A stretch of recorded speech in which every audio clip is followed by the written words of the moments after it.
नमस्कार, देश संचार कोभिड-19 अपडेटमा स्वागत छ। सरकारले चीनले गत वर्ष नेपाली सेनाको स्तर वृद्धिका लागि अनुदानमा दिने प्रतिबद्धता जनाएको करिब 2.59 करोड नेपाली रुपैयाँको बदलामा कोभिड-19 रोकथाम, नियन्त्रण तथा उपचारका अत्यावश्यक सामग्री दिन अनुरोध गरेको छ। सरकारी उच्च स्रोतका अनुसार उपप्रधान तथा रक्षा मन्त्री ईश्वर पोखरेल चीन भ्रमणमा रहेका बेला चीनले नेपाली सेनाको स्तर वृद्धिका लागि उक्त रकम अनुदान स्वरूप दिने प्रतिबद्धता जनाएकोमा अब त्यो रकम बराबरको मेडिकल सामग्री दिनका लागि नेपाल सरकारले चीनलाई अनुरोध गरेको हो। तर नेपाल सरकारको यो अनुरोधबारे चीनबाट भने कुनै प्रतिक्रिया आइसकेको छैन। यही चैत्र 16 गते मन्त्री परिषदबाट कोभिड-19 रोकथाम, नियन्त्रण तथा उपचारका लागि आवश्यक पर्ने औषधि, उपकरण तथा अन्य सामग्रीहरू स्वास्थ्य तथा जनसङ्ख्या मन्त्रालयसँग समन्वय गरी आवश्यकता अनुसार रक्षा मन्त्रालयले G2G को विधिबाट खरिद गर्ने निर्णय भएपछि सरकारले चीनलाई त्यस्तो अनुरोध गरेको हो। यता नेपाली सेना मार्फत G2G विधिबाट मेडिकल सामग्री खरिदका लागि परराष्ट्र मन्त्रालयले मेडिकल सामग्री दिन सक्ने सम्भावित 5 मुलुक चीन, भारत, दक्षिण कोरिया, इजरायल र सिङ्गापुरलाई पत्राचार गरिसकेको परराष्ट्र मन्त्रालयका प्रवक्ता भरतराज पौडेलले बताए। सरकारद्वारा रक्षा मन्त्री ईश्वर पोखरेलको संयोजकत्वमा गठित कोभिड-19 क्राइसिस म्यानेजमेन्ट सेन्टर अन्तर्गतको मेडिकल अपसले तयार पारेको मेडिकल सामग्रीको सूची रक्षा मन्त्रालयको स्वीकृतिपछि सम्बन्धित मुलुकमा पत्राचारका लागि परराष्ट्र मन्त्रालय पठाइएको थियो।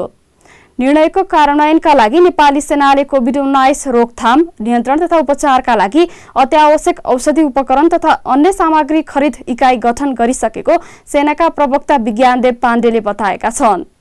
पाण्डेका अनुसार गुणस्तरीयता र पारदर्शितामा प्रश्न नउठोस् भन्ने उद्देश्यका साथ रक्षा मन्त्रालय, स्वास्थ्य तथा जनसङ्ख्या मन्त्रालय, स्वास्थ्य सेवा विभाग, सार्वजनिक खरिद अनुगमन कार्यालयका सहित सैनिक तथा गैर सैनिक चिकित्सक एवं समन्वयकर्ताको संलग्नतामा गुणस्तर निरीक्षण उपसमिति गठन भएको छ।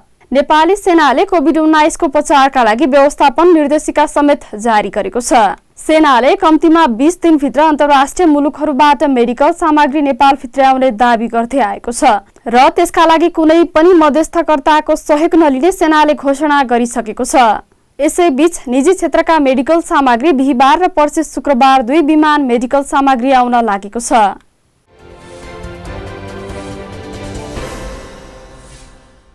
ओम्नी समूहसँग कोभिड-19 को रोकथाम, नियन्त्रण तथा उपचारका अत्यावश्यक मेडिकल सामग्री खरिद ठेक्का रद्द गरेको 6 दिनपछि स्वास्थ्य सेवा विभागको व्यवस्थापन महाशाखाले पुनः त्यस्ता मेडिकल सामग्री खरिदका लागि बोलपत्र आह्वान गरेको छ।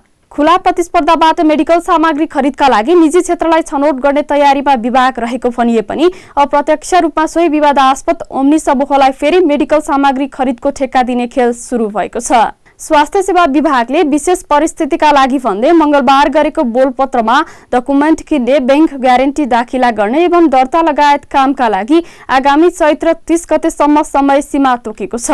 यस्तै वैशाख 2 गते सम्झौता हुने र त्यसको 7 दिनमा पहिलो लटको मेडिकल सामग्री दिनुपर्ने र अर्को 7 दिनभित्र दोस्रो लटमा सामग्री दिनुपर्ने गरी निजी क्षेत्रलाई ठेक्का दिने तयारी भएको हो। विभागले 34 करोड रुपैयाँ बराबरको अत्यावश्यक 23 प्रकारका सामग्री खरिद गर्ने गरी बोलपत्र आह्वान गर्दै सूचना प्रकाशन गरेको छ। साथै विश्व स्वास्थ्य संगठन WHO को मापदण्डका आधारमा विभागले निर्धारण गरेको मूल्यमा आफूले मागेका सामग्री मध्ये जोसँग जति छ त्यति दिन सक्छ भन्ने खुकुलो मापदण्ड पनि निर्माण गरेको छ।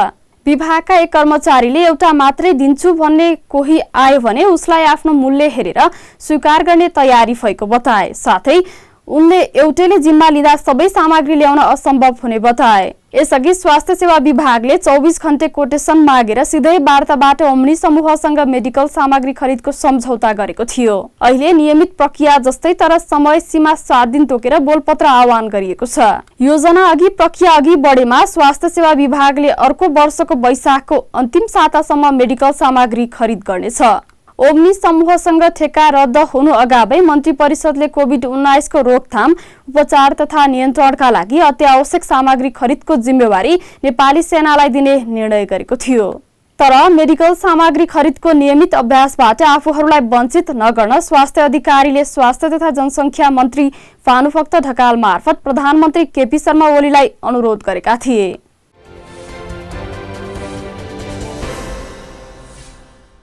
महावीर पुनको राष्ट्रिय आविष्कार केन्द्रले प्रविधिलाई प्रयोग गर्दै अस्पतालमा आएका बिरामीको थ्रोट स्वाब लिन कोरोना बुथ बनाएर सञ्चालनमा ल्याएको छ।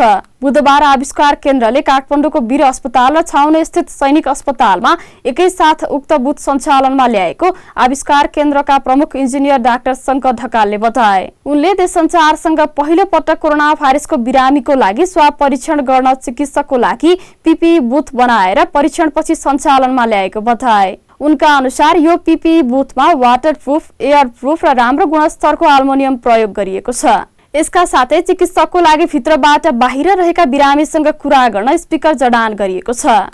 यसका साथै वैज्ञानिक तथा सामाजिक अभियन्ता महावीर पुनको आविष्कार केन्द्रका इन्जिनियरहरूले पीपीई बाहेक श्वास फेर्न मिल्ने अटोमेटिक रेस्कुलेटर पनि बनाइरहेका छन्।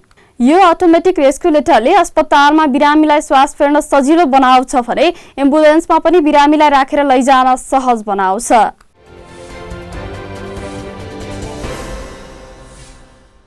सरकारले कोरोना भाइरसको परीक्षणका लागि उपत्यका बाहिरका 3 शहरमा पीसीआर मेसिन जडान गरेको छ। कोभिड-19 रोकथामका लागि भइरहेका प्रयासबारे जानकारी दिँदै बुधबार स्वास्थ्य तथा जनसङ्ख्या मन्त्रालयले धनगढी, पोखरा र नेपालगञ्जमा पीसीआर मेसिन जडान गरिएको जानकारी दिएको हो। बुधबारसम्म 2366 वटा परीक्षण गरिएको स्वास्थ्य मन्त्रालयका प्रवक्ता डाक्टर विकास देवकोटाले जानकारी दिए। अछाम, सुर्खेत लगायतका जिल्लाबाट 800 वटा नमुना ल्याउने तयारी भइरहेको छ।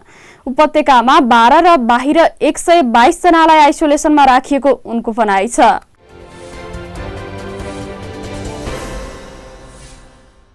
वीरगञ्ज स्थित नेशनल मेडिकल कलेजले आइसियु खाली नभएको भन्दै फिर्ता पठाएपछि अर्को अस्पताल लैजाँदै गर्दा एकजना बिरामीको बाटोमै मृत्यु भएको छ।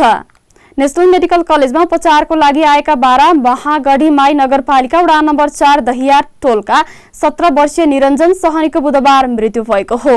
सहनीको खुट्टामा चोट लागेर घाउमा इन्फेक्सन भएको थियो। सोही इन्फेक्सन सहित निमोनियाले पनि ग्रस्त हुने उपचारको लागि नेशनल मेडिकल कलेज वीरगञ्ज पुगेका थिए। तर त्यहाँ चिकित्सकले उपचार नगरेपछि उनलाई वीरगञ्जकै अर्को अस्पताल वीरगञ्ज हेल्थ केयरमा लैजाँदै मृत्यु भएको हो। उनलाई निमोनिया पनि भएकोले आइसियुमा राखेर उपचार गर्नुपर्ने अवस्थामा नेशनल मेडिकल कलेजले आइसियु कक्ष खाली नरहेकाले भन्दै उनलाई निमोनिया पनि भएकाले आइसियुमा राखेर उपचार गर्नुपर्ने अवस्थामा नेशनल मेडिकल कलेजले आइसियु कक्ष खाली नभएको भन्दै फिर्ता पठाएको थियो। आइसियु खाली नहुँदा उपचारको लागि आएका सहनीलाई अन्य अस्पतालमा भर्ना गर्न भनेर फिर्ता पठाइएको कलेजका सञ्चालक बसुरुद्दिन अन्सारीले बताए।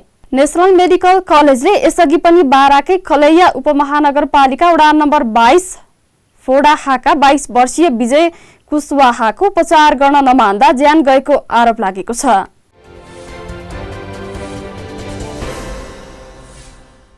अधिकांश जर्मन र केही अन्य युरोपियन नागरिकलाई लिएर कतार एयरवेजको चार्टर्ड फ्लाइट बुधबार त्रिभुवन विमानस्थलबाट जर्मनीको म्युनिखका लागि उडेको छ। जर्मन सरकारले उनीहरूलाई विमान चार्टर गरी लगेको हो।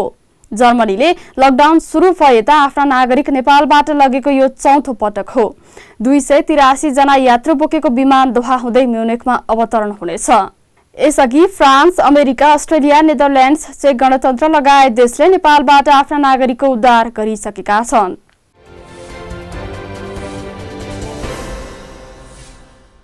नेपाल आयल निगमले आइतबारदेखि भरि ग्यास सिलिन्डर बिक्री वितरण गर्ने निर्णय गरेको छ। निगम सञ्चालक समितिको बुधबारको बैठकले 14.2 किलोको सिलिन्डर ग्यास बिक्री वितरण खुला गर्ने निर्णय गरेको एलपी ग्यास उद्योग संघका पूर्व अध्यक्ष शिव घिमिरेले जानकारी दिए। निगमले चैत 12 गते बेलुकी आधा सिलिन्डर ग्यास बिक्री वितरण गर्ने निर्णय गरेको थियो।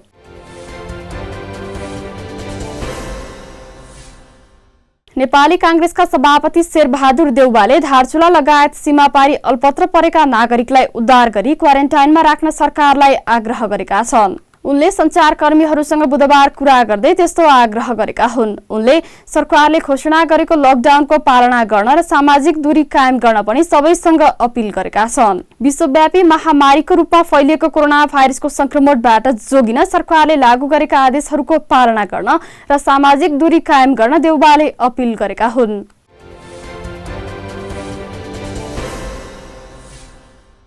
हालसम्म विश्वभर 14,35,324 जनामा कोरोना भाइरसको संक्रमण पुष्टि भएको छ। यो समाचार तयार पार्दासम्म कुल संक्रमित मध्ये पहिलो नम्बरमा रहेको अमेरिकामा 4,05,049 जनामा यसको संक्रमण पुष्टि भइसकेको छ। यस्तै अमेरिकामा कोरोना भाइरसका कारण 12,857 जनाको मृत्यु भइसकेको छ। त्यसैगरी स्पेनमा संक्रमितको संख्या 1,41,942 रहेको छ भने 14,045 जनाको मृत्यु भइसकेको छ। इटालीमा 1,35,586 मानिसमा यसको संक्रमण भेटिएको छ। यस्तै 17,127 जनाको मृत्यु भएको छ। यस्तै जर्मनीमा 1,07,663 जनामा संक्रमण भेटिएको छ भने 2,016 जनाको मृत्यु भएको छ। फ्रान्समा 1,09,069लाई संक्रमण भेटिएको छ। यस्तै 10,328 जनाको मृत्यु भएको छ। विश्वमा यसको संक्रमणबाट कुल 82,210 जनाको ज्यान गएको छ। यस्तै संक्रमित मध्ये 3,03,020 जना निको भएका छन्।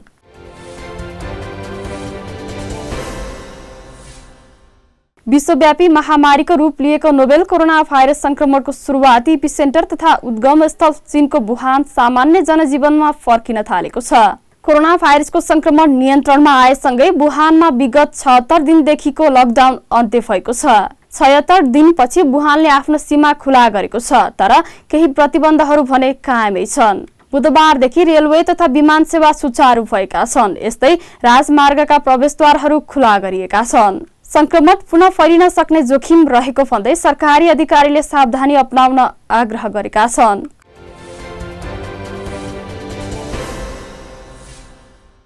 आजका लागि कोभिड-19 अपडेट यति नै। भोलि फेरि यही समयमा कोभिड-19 अपडेट लिएर हामी उपस्थित हुनेछौँ। थप समाचारका लागि www.desanchar.com हेर्दै गर्नुहोला।